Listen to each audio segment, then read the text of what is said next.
Although I've sent myself into exile, I'm still doing essentially the same things as before. Do you still have any questions for me before we start our investigation? One of my former subordinates told me that this title has its origins in a strange incident. The Academia has long exiled mad scholars to Aru Village. A mysterious phenomenon exists here. When mad scholars first arrive, they are as incoherent and deranged as before. But after spending some time here, they invariably begin to calm down.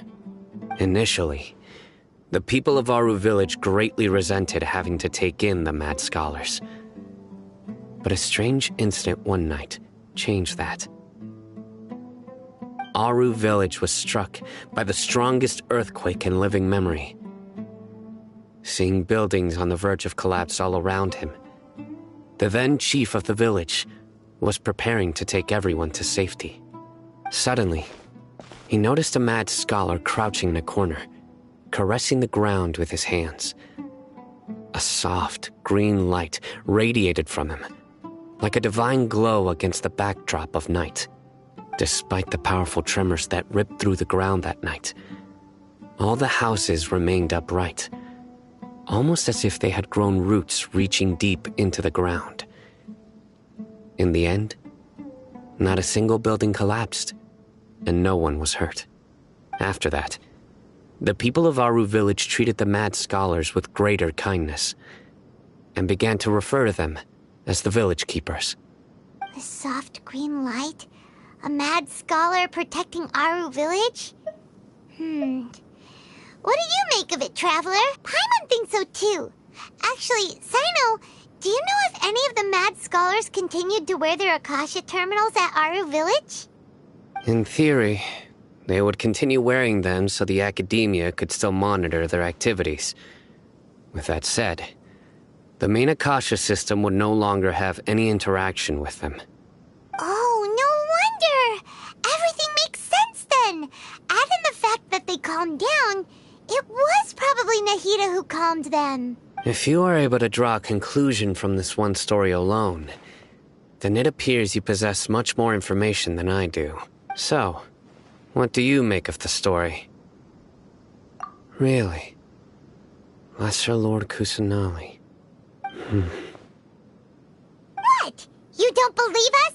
Lesser Lord Kusanali was definitely using the Akasha to give her power to the mad scholars! No, it's not so much that I don't believe you. I'm just struck by your reasoning. Lesser Lord Kusanali, the current Dendro Archon. Is she really active in Sumeru? The Academia has always placed far greater importance on the late Greater Lord Rukkhadevata. They've more or less ignored Lesser Lord Kusanali, and I've never had any reason to doubt their views. In addition, I've never heard any stories about Lesser Lord Kusanali and her deeds. To me, she might as well have been a god that never existed. No way! Nahida definitely exists! She's a... how should Paimon put it? She's a good Archon who's kind and wise, even if she says weird stuff sometimes. I've spent many years interrogating criminals, so I can easily tell when someone is lying. Good! Then you should know that we're telling the truth! That look in your eyes. I've never seen that from a liar. You two really must have met Lesser Lord Kusanali. How can this be? To think, our Archon has been amongst us this entire time. Alright, now it's our turn to put our skills to good use for this investigation. But easier said than done, especially since we don't have any leads. Maybe we can start by knocking on some doors. Excuse me, are you here to help me find my grandpa? Huh? Who are you? By the sounds of it, a resident of this village. My name is Isak. You'll help me find my grandpa, right? Is your grandpa a mad scholar? Hey, don't say that. Grandpa is just Grandpa. Why do you have to call him that? It's not like he's a bad person or anything. The person you're referring to is not a local. Yet you are. Why do you call him Grandpa? Grandpa is just Grandpa. He's my family. I heard everything you said to the village chief. Please, you gotta take me with you. I want to find my grandpa. I swear I'll help. I won't be a nuisance. Ah, so you're the one who was eavesdropping on us around the village chief's house. I was planning to go out and take care of whoever it was, but I had a vague feeling that they didn't harbor any ill intent. Whoa. Haven wasn't kidding about Matra having sharp senses. Sino, he's just a kid. All he wants is to find his grandpa. Let's find a way to help him. Sorry. I was only listening in because I wanted to know where Grandpa went. Honest. If you don't believe me, you can ask Miss Candace. All right. But first, let's confirm the facts with Candace.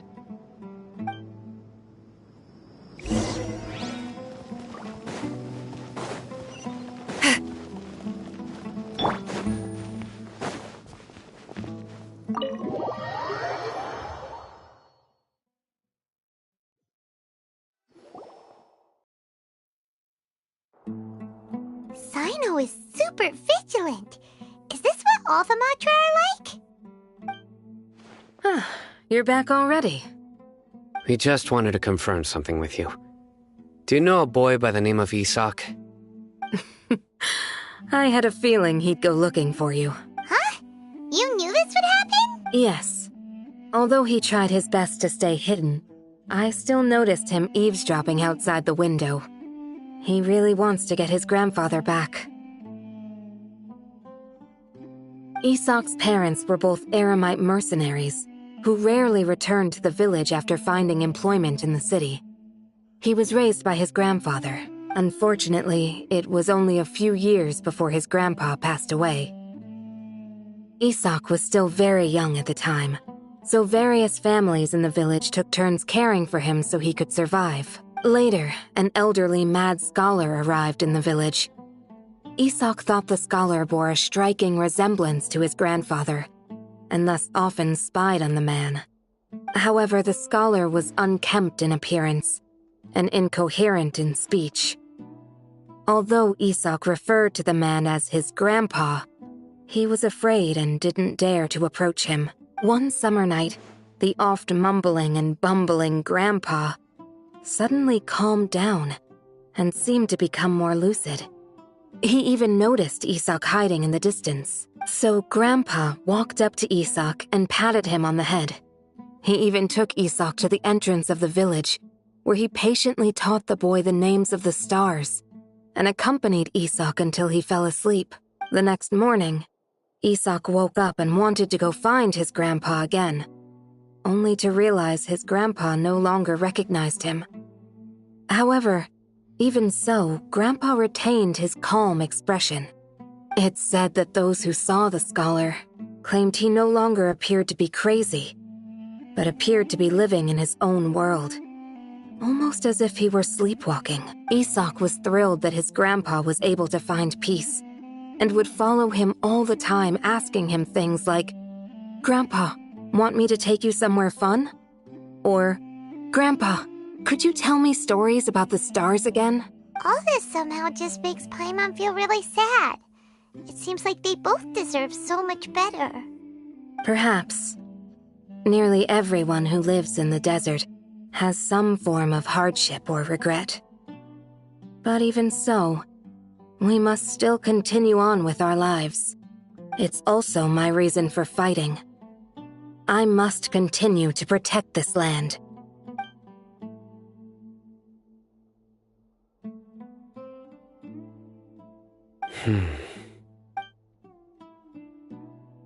Maybe the people have always had a considerate god watching over them.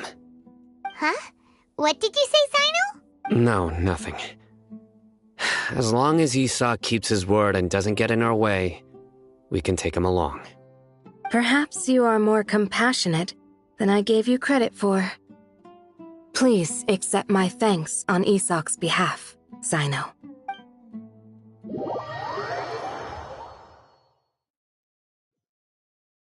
Hey, Isak! Oh, it's you guys! We've cleared everything up. Let's go find your grandpa. Really? Wow! Thank you so much! Yeah! All right. Let's ask the local residents some questions first.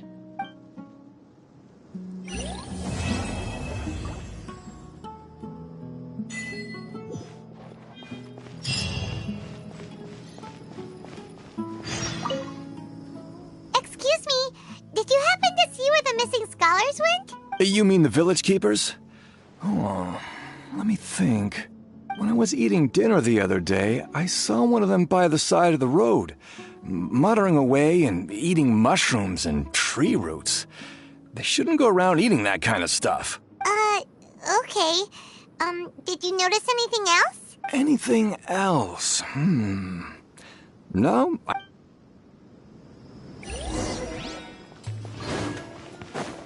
Take it easy. The scholars that have gone missing. Have you seen them? Those eyes. Those fierce eyes. You look like a real fighter. Don't change the subject. Right. You were asking about the mad scholars. I think it's been a few days since I last saw them. I usually go to bed pretty early, so I'm not too familiar with what goes on at night. But honestly, I feel quite sympathetic towards them. Even though they act a little strange, they've helped me in the past. If it weren't for them, my house would have collapsed long ago. Do you also think Grandpa and the others are good people? Grandpa? Oh, hello there. It's little Isak. You mean that nice man who looks like your grandpa's long-lost twin, right? He was actually the one who protected my house. I saw it with my own eyes. He happened to be staying near my house that day and was doing something with his hands on the ground. It still feels pretty surreal now that I think back on it. Did someone teach them how to do that? Well, whatever the case, I'll always be thankful to him and whoever taught him to look out for others. I'm pretty sure that if I ever went mad, I wouldn't be able to do anything like that. Gotcha! Thank you!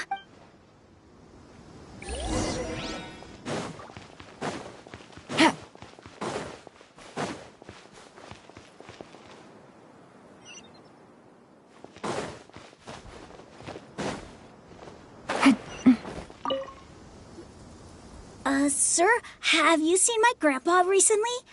You know, the one who likes to sit and space out near the village entrance. Oh, well, if it isn't Isak. Oh, your grandpa, huh?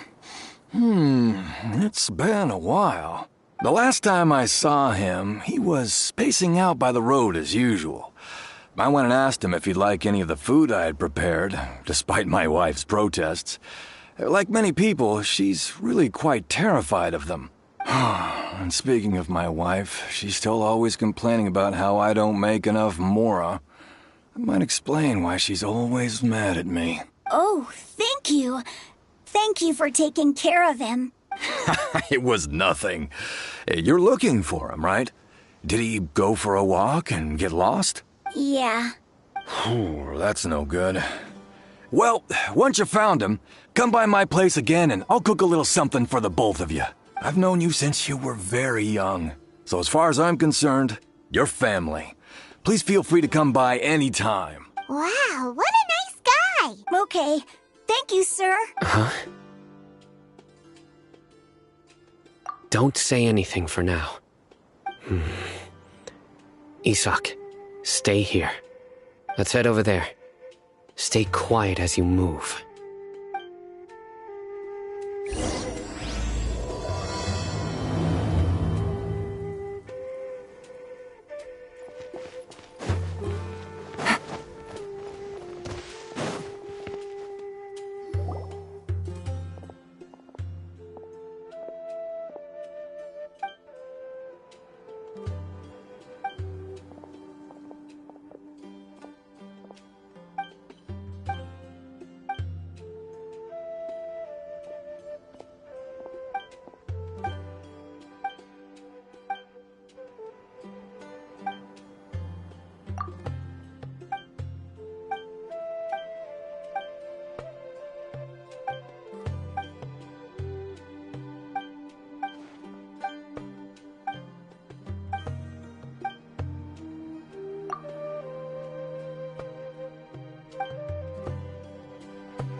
Listen, see if you can make out what they're saying.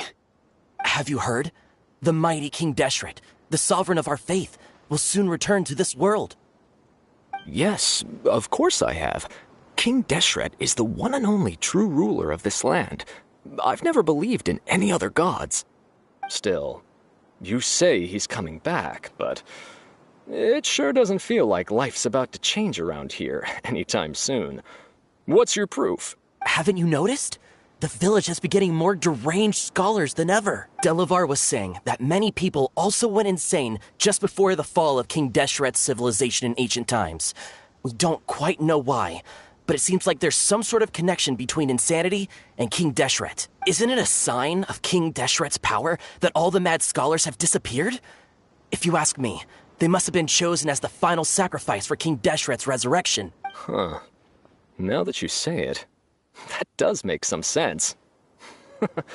Does this mean our lives are finally going to take a turn for the better? Exactly.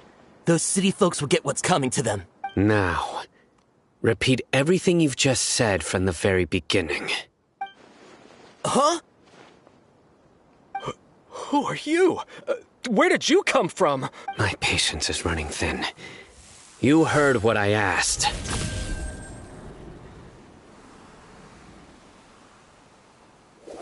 Yeah, bro, this guy's something else. Just look at his eyes. One wrong move, and he's gonna flay us alive. Let's not get on his bad side, okay? I am no match for this guy. Oh, okay, good sir. What is it you would like to know? Tell me about King Deshret's resurrection. Well, I only know a few things from hearsay. I went for a drink the other day and heard others talking about a rumor that the madmen will disappear and that King Deshret will return to this land. I'm not making this up, I swear! Hey, go on. Keep talking. It's true. It's all true, sir. We desert folk have had more than enough of those people at the academia. They keep sending us all their mad scholars and won't let us have a good life. Would you want to live like this if you were in our place? The radicals were even more thrilled than me when they heard the news.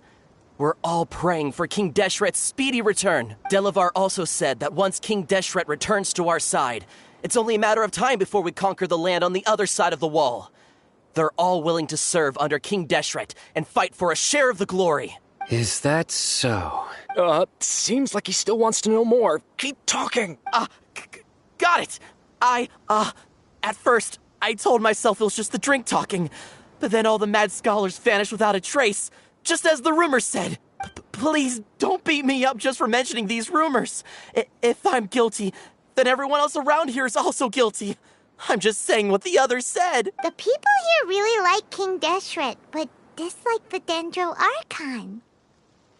Where is this radical person you talked about? I haven't run into him over the past few days, so he probably hasn't been around the village. What about you, man? Have you seen him at all? No, not at all. We wouldn't dare lie to you. He's really not here right now. Sounds like you're not too close with the radicals. No, of course not. All we know are their names. I have many ways to stop you from talking. And many others to stop you from sending warning messages. So you'd best just stay home and hope I don't hear of you trying to contact anybody. Don't do anything until I've gotten to the bottom of this. Try something foolish, and even Candace won't be able to protect you. Yes, got it. We'll do just as you say. That scared Paimon half to death. Sino is pretty terrifying. He didn't try to reassure us at all. It's like he's used to hearing that. Oh, Paimon bets lots of people have told him that before. I heard that. Sorry. It's part of being a Matra. The rumor we heard just now seems like a strong lead. But we need to check a few more places. Very well. Isak! I'm here. Where's your grandpa's house? Well, I can take you there. Just follow me.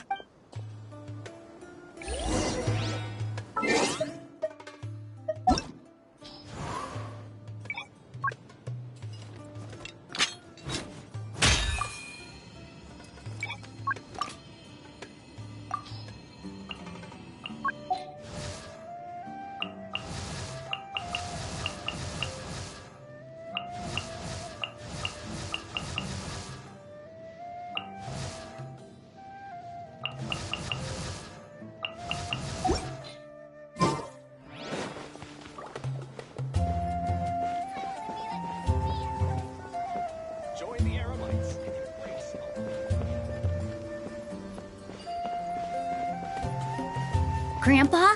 Oh, he likes to be alone. Sometimes he stares at the sky in a daze, and other times he just pokes at the ground with his fingers. Every now and then, he yells out at the top of his lungs, so a lot of people are really scared of him. But he's a good person, really. I know he is. I swear, he's just like my real grandpa.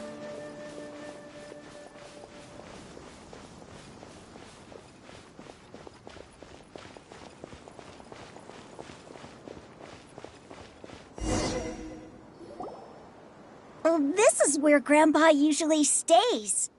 There sure isn't much here. No. Incense? Please don't say it's the same one as before. But are you okay? Are you getting dizzy or need to lie down? There's a scent that you can sense, but I can't. A certain traveler here once passed out from that smell. Thankfully, Tainari saved the day. And then he gave us a long lecture to explain all about how it worked. So, you know Tainari? Huh? You know him too? Are you two friends? Yes. Now that I concentrate, I can also make out the scent of incense. Wait, surely Tainari didn't lecture you too? No. No need. Did you first encounter this scent at Tainari's house? In the forest. From a scholar.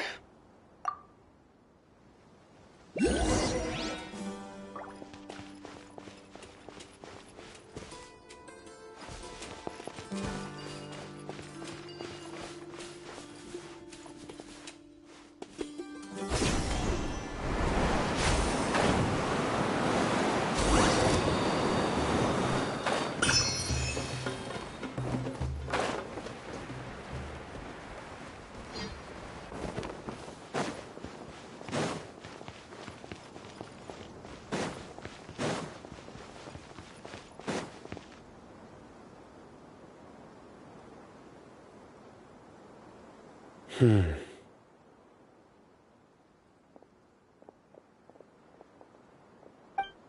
you looking for, Sino? Here it is. Take a look right here.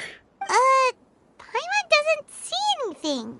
Although the traces have been completely buried in the sand, there are footprints here, from the size and shape. They belong to an adult male. This pattern is a common one from this area. Local shoes. This was probably someone from the village. The scent is quite faint, but still extant. The footprints head in that direction. But who would come looking for Grandpa? He doesn't have any friends. We'd have to ask whoever lured him away with the incense. Huh? So you can lure someone away with just a scent? Hey! What's wrong with liking good food? Everyone's got something they love in life. Exactly. Most scholars are fond of incense, since the smell supposedly helps them clear their minds and discover new knowledge. Even deep within the clutches of madness, they still yearn for their knowledge-seeking days, and will follow the scent whenever it presents itself. No, Grandpa. So, someone's taking advantage of their weakness? Huh. Still, why would anyone want to abduct all the scholars? Are the rumors really true? Could the disappearance of all the mad scholars have something to do with the radicals? It's highly likely. Please, you have to save my Grandpa. Grandpa's never done anything wrong. Please help him. Sounds like we'd better help get him back. Don't you worry, Isak. We won't let whoever took him get away with it. Let's head to Aru Village and inform Candace and the others about what we learned here. After that, we'll set off to find the scholars.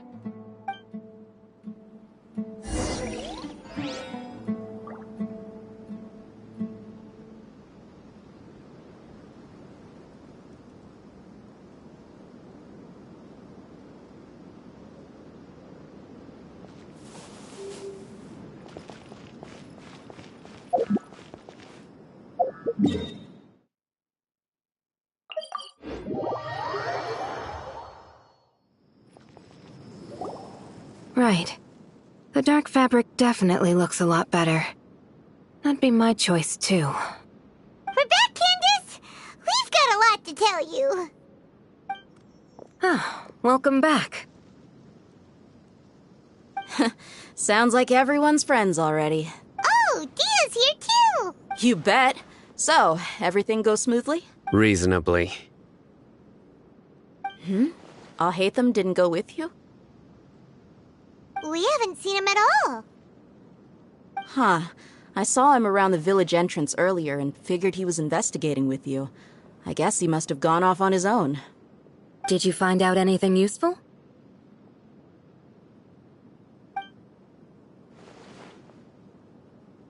I see. So, someone used a kind of incense to lead the exiled scholars away from the village.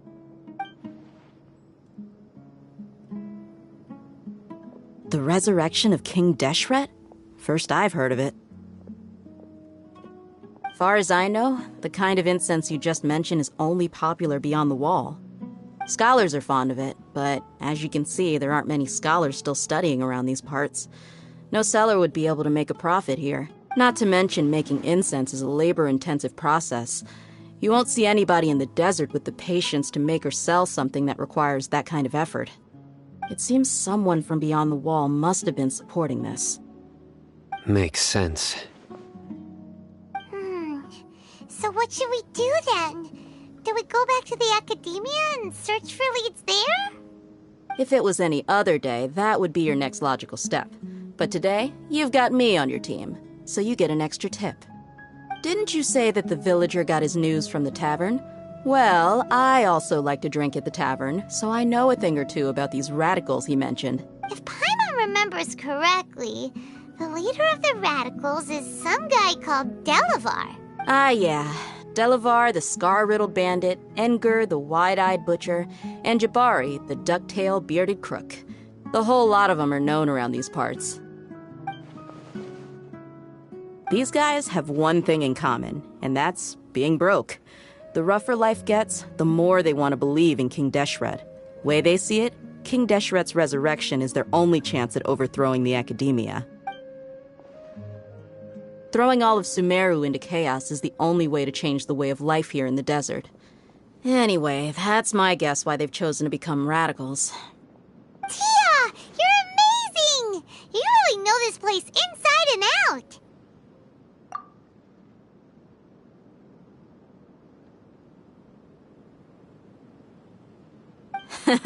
No merc can afford to slack off on gathering intelligence. Every mora I've spent in the tavern has been a valuable investment. Let's head out. Now hold on, you're staying right here, Sino. Why? Aru Village is not a big place. Outsiders stand out here like a sore thumb. I'd bet word about you has already gotten out. The desert is unforgiving, so the way of life here is also a lot tougher than on the outside of the wall. You survive on making connections out here. Compared to you, mercs like me are just third-rate amateurs. I've got no actual fighting skills to speak of. But that also makes it a whole lot easier for me to gain the locals' trust. I need to go around and ask some questions, but it'll be difficult if you're with me. Fine. Good. Then we've got a plan. The Traveler and Paimon will go to Caravan Rebat with me, and we'll try our best to figure out where the mad scholars have been taken. Sino, you'll have to stay in the village and continue investigating on your own. All right, sounds like a plan.